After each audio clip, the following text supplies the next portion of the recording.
3.8-kilometre swim, a 180k bike, and a 42.2-kilometre run, so a marathon at the end. Completing an Ironman feels like the ultimate goal. It is considered the pinnacle of triathlon races. I never thought it'd be attainable. I got involved with 10IronWomen at the end of 2018. It started off just 10 friends deciding one evening that we would sign up for this endurance event.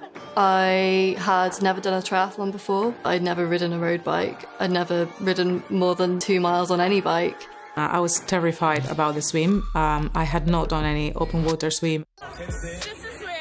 We started to share that journey on Instagram. And it very quickly became a huge goal for us to inspire more women into triathlon.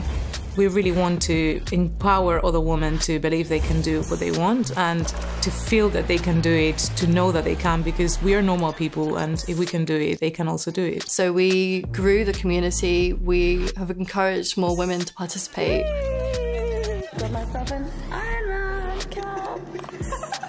Triathlon is really intimidating. I'm a runner. Part of the reason I run is because it's easy. You just pick up your shoes and you go. And so the thought of swimming or cycling and all the kit you need, and where do you start? It just feels like an impossible task. Like, it feels just so difficult.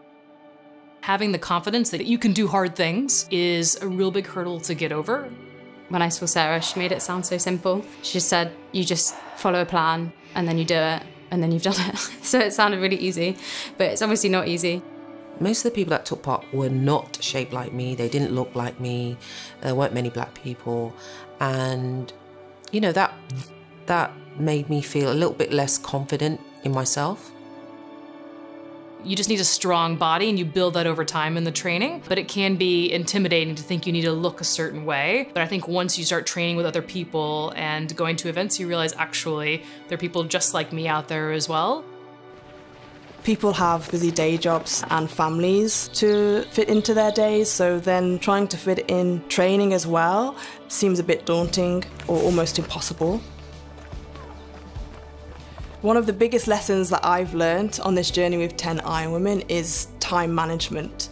I've learned that actually a cycle commute to work can be part of your cycle training. I can fit in a run at lunchtime. It is an expensive event, and the equipment that you need is expensive. Chat with other women who have more experience and have done an Ironman before, and breaking it down and saying, actually, you don't need these things, but what you need is X, Y, Z. You know, hey, you can get this secondhand, or this is what you need to buy new. Just makes those tough financial decisions a little bit clearer, and you feel more confident going into it. One of the purposes of 10IronWomen is to really break down those barriers that we see as stopping us from entering an Ironman triathlon, and really showing the world and the wider community that people like us can finish an Ironman, and it is for us as well. It's such an inclusive space. They are all your hype women. They will cheer you on and believe that you can do anything.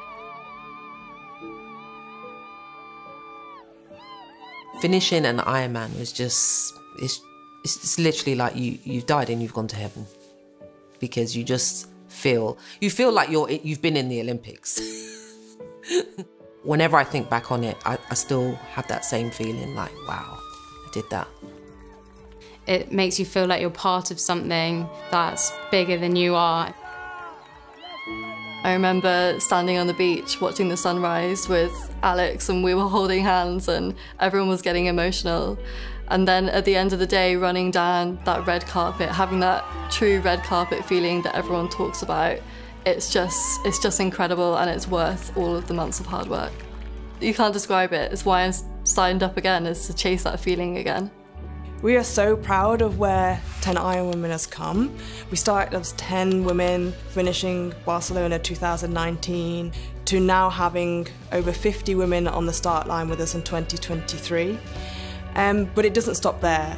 Tomorrow we want it to be 500, the next day 5,000. We need to continue this movement to inspire the next generation. And we really want to one day see an Ironman event that has a 50-50 gender split. Anything is possible. Anything is possible.